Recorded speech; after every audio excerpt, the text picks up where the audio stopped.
Olá para você que nos acompanha no programa Esporte Executivo aqui na Exame.com. Seguimos nossas rodas de conversas com os mais diversos stakeholders do segmento esportivo no país. Hoje converso com o Arthur Borelli, ele é CEO da Think Sports e tem uma responsabilidade que é muito interessante, que eu vou trazer para vocês e que ele vai também poder explicar muito melhor, que a Think Sports é a realizadora, digamos assim, da NBA Basket School no Brasil. Arthur, seja muito bem-vindo ao Esporte Executivo. Olá Vinícius, prazer estar contigo, prazer estar aqui falando com toda essa audiência especial do Esporte Executivo e prazer aí a gente poder compartilhar um pouco dessa história e todas as outras histórias aí que a gente tiver o tempo para contar. Já vi atrás aí um Girls Camp, que eu vou falar contigo mais daqui a pouco sobre isso, achei maravilhosa a ideia, mas vamos começar pelo NBA Basketball School que eu trouxe aqui para o pessoal. Foi lançado em 2018, começou de fato em 2019. E aí vocês estavam ali, não, poxa, vamos começar, a gente vai bater uns 20 núcleos e tal, e de repente vocês entram em 2020 com 100 polos nas 5 regiões do Brasil. Quantos alunos vocês têm já no NBA Basket School? Hoje aí mesmo com todo esse desafio que a gente vem superando aí da pandemia, a gente já passa de 6 mil alunos, tem uma oscilação natural aí pelo momento, as retomadas das unidades aí pelo Brasil, mas são mais de 6 mil alunos hoje, entre meninos e meninas de 6 a 18 anos que atuam aí dentro dessas mais de 100 unidades aí da NBA Basketball School pelo Brasil. Tá, mas aí a projeção de vocês inicial era de 20 núcleos. Vocês Sim. foram muito tímidos na projeção ou o trabalho foi incrível e deu muito certo, Arthur? Pô, eu sou suspeito para falar, mas na verdade eu acho que tem um pouquinho de tudo, né? A marca, a NBA, a gente sabe da grandeza, sabe da representatividade dela aí por todo o mundo, no Brasil não é diferente, né? O Brasil é o segundo país de maior relevância, maior importância aí de forma estratégica para a NBA aí em todo o mundo. E a gente tinha, assim, esse plano das 20 unidades, era realmente entender melhor como que iria funcionar a aplicação de uma escola de basquete com algumas exigências, com algumas responsabilidades muito sensíveis quando se fala da gestão da marca, da liberação de uso da marca, por todo o Brasil. Então a gente vislumbrava isso num primeiro momento só aqui na cidade de São Paulo, especialmente, como uma forma de termômetro mesmo, de entendimento do mercado, para depois uma expansão. O que aconteceu, de fato, é que nós começamos, mesmo com um lançamento tímido, é verdade, aqui em São Paulo, ainda no final de 2018, nós começamos, essa notícia começou a repercutir aí por todo o Brasil, nós começamos a receber pedidos de licenciamento, hoje são mais de 600 pedidos que nós já recebemos aí de todos os cantos do Brasil, de absolutamente todos os estados e regiões, querendo entender melhor e, naturalmente, algumas oportunidades bem representativas. Dali nós partimos a um cenário, então, de expansão, ainda conservador, a gente trabalhou aí já em três etapas de licenciamento, então cumprimos sim aquela etapa 1 de 20 contratos, e desses 20 contratos já saíram 32 unidades, depois 64 unidades, e juro, não era 32 para 64, foi uma mera coincidência, e depois pulamos aí para 106 unidades na virada do ano aí de 2020, né? 106 unidades exatamente. Para quem não conhece, o que faz o NBA Basketball School? O programa NBA Basketball School ele é um licenciamento, né, da marca NBA Basketball School, e dentro dessa plataforma nós trabalhamos basicamente com duas vertentes, né? Claro, a parte da marca, e dentro dessa área marca nós entregamos uma série de experiências, a gente usa essa palavra absolutamente todos os dias, onde a gente vislumbra tudo que essa experiência da NBA pode repercutir de forma positiva para todos os envolvidos, né? Nosso meio de relacionamento, para quem imagina que é diretamente o aluno, está enganado. Nós temos basicamente 5 pilares, né? Nós temos a escola, nós temos os coordenadores, nós temos os professores, nós temos os pais e os alunos. Então, de alguma forma, 365 dias do ano, nós buscamos impactar positivamente esses 5 pilares, essas 5 verticais de atuação. No segundo ponto, não menos importante, claro, é o processo pedagógico. Então, a NBA conta com uma metodologia desenvolvida por ela, claro, por todos os diretores técnicos da NBA, que vislumbram ali esse suporte pedagógico para os treinadores aqui do Brasil, para os profissionais de educação física. Então, uma vez a escola ou o clube, enfim, eles se tornam licenciados, esses professores têm acesso não só ao processo pedagógico, mas principalmente a um suporte pedagógico, ou seja, são 2 eventos por ano, nós até criamos uma marca para eles, é o Train the Trainer, que é tudo que engloba esse suporte para eles. Então, são 2 grandes eventos por ano, são capacitações continuadas, são planos de aula, suporte para dúvidas e dificuldades e desafios que esses profissionais têm lá dentro da quadra. E também nós vislumbramos um complemento profissionalizante, vamos dizer assim, para que esses treinadores sejam ainda mais incríveis, porque de fato são, fora das quadras também, dentro e fora das quadras. Então, aí são assuntos diversos que vêm sempre em pílulas de conteúdos para que eles possam ir se profissionalizando cada vez mais e a consequência é que as crianças sejam seres humanos melhores lá na frente, saudáveis, divertidos, com valores que o esporte traz como ninguém de forma primordial no desenvolvimento dessas crianças e jovens. E por que não também vislumbrar novos profissionais aí do basquete lá na frente?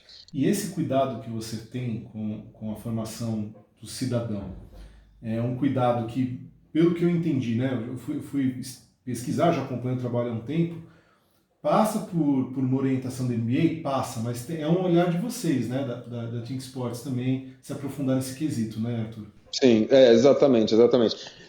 Em todos os cenários, né? Eu trago uma bagagem de alguns bons anos estudando e entendendo e participando de uma série de projetos de escolas de esporte pelo Brasil. E aí, junto com a NBA, existe um posicionamento muito interessante que é a não imposição de todo o projeto, né? Então, assim, se eu posso fazer uma analogia aqui, é como eu comparar a franquia com o licenciamento, é uma dúvida até natural existente, né? Então, eu não venho com um processo engessado, com uma série de obrigações, regras e até, consequentemente, punições em cima disso. A gente busca um relacionamento mais aberto, mais parceiro, mais construído a 4 mãos, com direcionamentos principais e que fazem com que as unidades se sintam parte dessa história, e talvez isso seja a grande diferença do que vem aí, dentro do que eu venho aprendendo aí por esses anos, todas essas experiências, e hoje conseguindo transportar aí em plenitude aí com o programa da NBA, né? Então, de fato, é diferente, eu posso colocar dessa forma assim. Você tem um histórico de envolvimento com o esporte, né? Você é praticante, ou pelo menos foi durante muito tempo. Você acha que isso de alguma forma te ajuda nesse olhar e ajuda o processo como um todo? Porque você não olha para o esporte só como um negócio, e tudo bem se olhasse também, não tô julgando quem olha só como um negócio, mas você participar disso, você ter um histórico de envolvimento emocional com o esporte, isso ajuda nesse processo?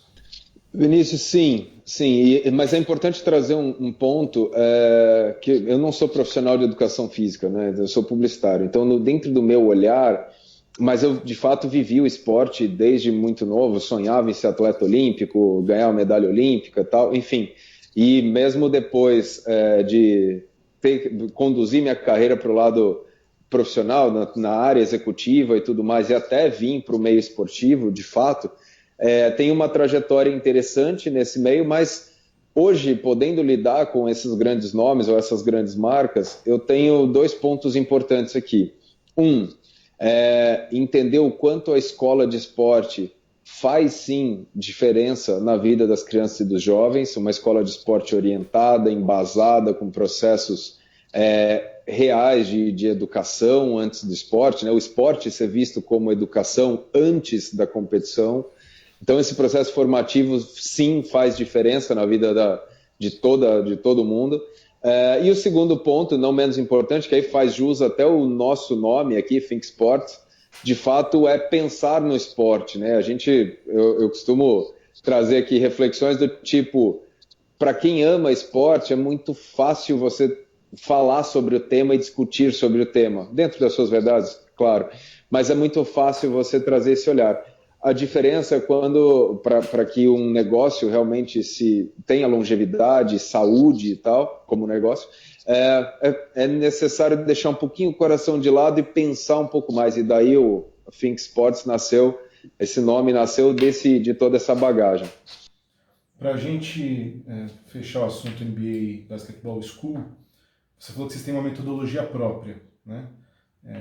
O trabalho que vocês desenvolveram aqui no Brasil, pelo que eu apurei aqui, que eu levantei antes até com o pessoal da sua equipe, o Brasil já é o maior mercado desse programa no mundo, Arthur? Exatamente, já. Sim, o Brasil, em especial, foi o quarto país a receber o programa da NBA, né? Índia, Grécia e Turquia foram os 3 primeiros. A NBA tem, sim, planos de expansão do programa em outros países, tem feito um trabalho muito especial em relação a essa marca, mais do que nunca. E, inclusive, para nós aqui também, nós vislumbramos a expansão do programa para outros países na nossa própria gestão. O que acontece é que hoje, dentro desse processo do licenciamento e essa forma com que a gente conseguiu conectar essas unidades licenciadas, seja via redes de ensino, seja parceiros que tenham de fato uma atuação já presente de alguma forma na escola, no clube ou escola de basquete em si, né, que são os 3 mercados, a gente conseguiu ter um ramp-up considerável, grande, bem positivo, e de uma forma sólida, né, com longevidade muito clara, porque no ano 1, 2019, nós entregamos algumas ativações, mas foram ativações extremamente impactantes, extremamente impactantes.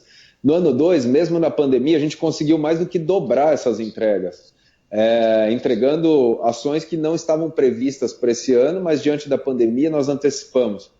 E algumas das entregas-chave desse ano, em função da pandemia, não foram entregues, estão prontas para o ano que vem. Então a gente consegue ter um caminho muito grande e, de fato, se tornou, sim, uma referência para a NBA aí nessa expansão e que, para nós, é muito mágico, né? A gente já tem intercâmbio entre essas unidades do mundo e isso é imensurável, tanto para as crianças como para nós, como gestores de esporte, né? E esse quadro aí atrás, hein, Girls Camp? Arthur, eu achei essa iniciativa tão interessante, porque a gente vive uma sociedade que a gente tem tentado equilibrar os esforços, equilibrar os holofotes para homens e mulheres, mas ainda é difícil, né? Assim, é preciso reconhecer que é difícil. Se a gente não reconhece, fica mais complicado para poder equilibrar. E vocês fizeram um evento voltado exclusivamente para isso, uma iniciativa que nasceu no Dia Internacional da Mulher, não foi isso? Se eu não estiver equivocado. E caramba, conseguiu atingir um público que talvez não se sentisse tão prestigiado. Conta um pouco, Arthur. Olha, o Girls Camp nasceu, o projeto especialmente nasceu no segundo semestre do ano passado, começo do segundo semestre, porque a gente estava entendendo que, na verdade, assim, fazendo um diagnóstico muito rápido para não me alongar nessa percepção, nós temos um olhar de quando nós começamos a entrar no mercado escolar. Então, assim, então o basquete é de menino, o vôlei é de menina, e de repente começou a tirar alunos do vôlei e vem para o basquete, e aí começou a conectar isso e falar assim, não, peraí, o vôlei está perdendo aluno para o basquete, a gente fala, cara, não é isso, não é trocar essa base. Se essa criança já está conectada ao esporte, está lindo, está perfeito. A diferença está naquelas outras centenas ou milhares de crianças que não fazem nenhum esporte dentro da escola ou do clube. Isso acontece, isso é real. Bom, qual é o mercado, como a gente consegue entender esse diagnóstico? É muito fácil. Se você transitar dentro de uma escola ou de um clube, você vai perceber que isso, em tese, as meninas até têm uma dificuldade maior em praticar um esporte dentro da escola. Bom, a WNB tem uma estrutura fantástica, tem o seu posicionamento em plena expansão e existe um cenário positivo dentro da NBA que também nos deu suporte, senão realmente, de fato, seria mais desafiador. Nós começamos a entender isso, estudamos esse mercado aqui dentro da nossa base de alunos, dentro da nossa rede, tivemos alguns talvez não seja o melhor nome, mas alguns embaixadores que a gente sabia ali dentro da rede, professores que lutam para desenvolver o basquete feminino lá, com todos os desafios que tem por todo o Brasil. Juntos a gente definiu que cabia esse desafio, que a gente ia investir pesado. E aqui investir não é dinheiro propriamente dito, é energia, é vontade de fazer diferença. E criamos o Girls Camp, viramos o ano otimistas, com um cenário bacana, uma repercussão interessante, mas vale lembrar que o Brasil, eu vou falar aqui, infelizmente começa depois do Carnaval, espero que 2021 não seja assim. E a gente tinha ali... Não vai ter Carnaval. Exato, exato. Então eu espero que, quem sabe, isso vire ad eterno, porque é muito triste pensar que tem 2 meses do ano que praticamente se joga fora, porque tem um Carnaval e o ano só começa depois disso. Quando a gente entende isso, e uma data de 8 a 10 de março, a gente tinha 20 dias oficialmente das crianças voltando para a escola e fazer. Vamos nessa, vamos fazer. E o resultado, não é à toa que existe essa homenagem aqui dentro do nosso escritório. O resultado não poderia ter sido maior. Salvo engano, os principais veículos de comunicação ou estiveram presentes ou cobriram de alguma forma. 90 meninas era a lotação máxima da quadra, dentro dos padrões que a NBA exige. Várias, né, dos grandes nomes do basquete mundial tiveram lá, e aí com as embaixadoras principais, a Paula e a Hortência, que dispensa apresentação. Trouxemos conteúdo extra quadra mais uma vez, que é uma premissa nossa. Então eu vou falar querida, que realmente foi muito gratificante conhecê-la e poder conversar com ela de perto, com a Etienne Medeiros, da natação, Fofão do vôlei, Juliana Cabral, Sami Alage, psicóloga esportiva fantástica também. Enfim, dentro de tudo isso, 90 meninas de 10 estados diferentes, pensado em cada detalhe. Então, a motorista do ônibus era mulher, a segurança era mulher, o atendimento era um envolvimento que, como você bem colocou, era fundamental que a gente fizesse um movimento mais agressivo, positivamente falando, para que essa bandeira fosse levantada de fato.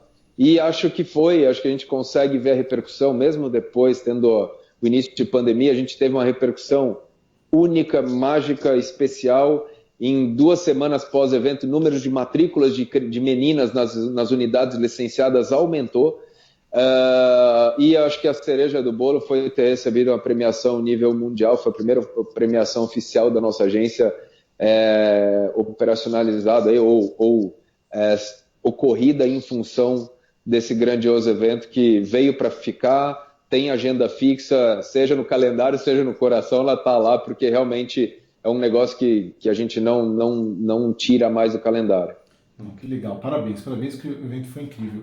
Para finalizar nosso papo, vocês não vivem só do basquete, vocês têm agora um projeto Play Vôlei, vocês têm, parece que um projeto vindo aí com a Confederação Brasileira de Tênis de Mesa. Caramba, quanta coisa! Não, sem dúvida. A pandemia potencializou muito isso, foi muito nesse lado foi muito positivo, porque de fato tem sim o olhar aí de tudo que está ainda sendo construído junto com a NBA. Tem outras negociações em andamento, mas hoje, dentro dessa realidade da nossa operação, tem o projeto do vôlei com Giovanni Gávio, que também é algo mágico poder tê-lo do nosso lado aqui, fomentando o vôlei, o desenvolvimento do vôlei, né, do mini vôlei, nesse processo educacional também, um processo pedagógico muito, muito singular, muito bacana. E com a Confederação de Tênis de Mesa também tem um cenário extremamente positivo, porque a gente começa a olhar até de uma forma mais direta, se eu posso colocar assim, com o cenário olímpico, né? E tudo que a gente tem de oportunidade nesse caminho agora. Então, quando a gente olha a confederação se preocupando com esse formato, querendo desenvolver algo nesse sentido e buscando informações para que o processo pedagógico, o processo de... Quando a gente fala da base do esporte, né, é natural a gente pensar, para quem vivencia esporte, a base é a base competitiva, e na verdade essa base vem antes, né, a base divertida, é ali que vem a inclusão e que a criança ter o prazer de degustar o esporte. Quando a gente vê um movimento indo para esse sentido, realmente é algo que nos faz sonhar ainda mais com sucesso olímpico ou pan-americano, pensando num calendário curto e intenso que nós temos agora, né? Tem isso também, né? Uma Olimpíada, pan-americano daqui 2 anos e uma Olimpíada de novo, enfim. Então, a gente tem um cenário positivo que é uma grande aposta que a gente tem de reflexão para que essas escolas de esporte sejam profissionalizadas, né? O esporte ele precisa ser levado a sério em diversos níveis, diversos estágios. Esse estímulo à prática esportiva desde jovem faz com que o ideal de cidadania seja lapidado, aperfeiçoado, né, Arthur? Exato, sem dúvida. A base começa ali, né? Essa experiência começa ali, na iniciação do esporte, né? Nos novos fãs do esporte. Pegando ainda o gancho do tênis de mesa, uma das coisas mais mágicas que eu pude ali vivenciar com eles dentro de um diagnóstico ali de trabalho é contar a história do ping-pong. Cara, tem quem da nossa idade ali para trás, ou da nova geração também, não brincou de ping-pong e fazer essa conexão do ping-pong para virar um tênis de mesa olímpico com grandes nomes que a gente tinha e tem, né? Nós temos grandes nomes aí no top 10 mundial, masculino e feminino, paralímpico também, que também é extremamente importante que seja trabalhado. Para que haja essa conexão, para que haja essa simplicidade sem perder a profissionalização do esporte, de novo, educação e competitivo lá na frente. Arthur, muito obrigado pelo papo, parabéns pelos projetos que vocês desenvolvem, porque aqui estou falando como quem entrevista mesmo, a gente observa e vê que é feito com dedicação. Claro que tem um viés de negócio, tudo bem ter um viés de negócio, ótimo que tem um viés de negócio, inclusive, mas é feito sempre com muito esmero e dá certo. O importante é que a gente estimule a prática esportiva e que o esporte se fortaleça. Muito obrigado pelo papo, Arthur. Eu que agradeço a oportunidade, obrigado por ter todo esse conteúdo para nós, é sempre muito rico, é uma agenda obrigatória para nós que atuamos no esporte, participar e vivenciar tudo que vocês produzem, que é de fato muito rico para o nosso mercado. Eu que agradeço em nome da empresa também. Valeu, Arthur, muito obrigado. Obrigado a vocês também que nos acompanharam até agora. Um abraço e até a próxima.